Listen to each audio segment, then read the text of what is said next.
Kung magbabakasyon kayo ng matagal o kung OFW ka, dapat ang bahay mo may mga CCTV talaga. So ayusin ko yung bracket and kailangan ko itong tatlong to para magawa ko yung CCTV na yan. Alright, here we go!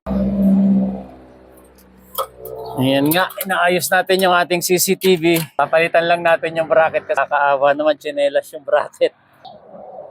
Para mailayo natin yung CCTV sa dingding, nag-extend ako ng wire. Para yung CCTV natin makakaikot ng free kasi dati kumakaskas to kaya nag-i-error, hindi siya makaikot kasi nakadikit siya dito sa wall.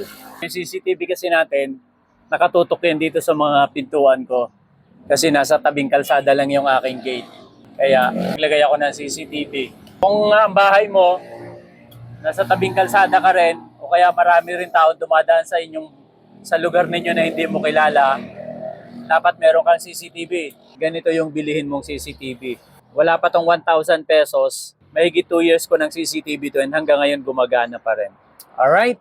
So kung gusto mo ng ganito for security reasons, check this out on my yellow basket and this is your Super Dad Finds. We'll see you around.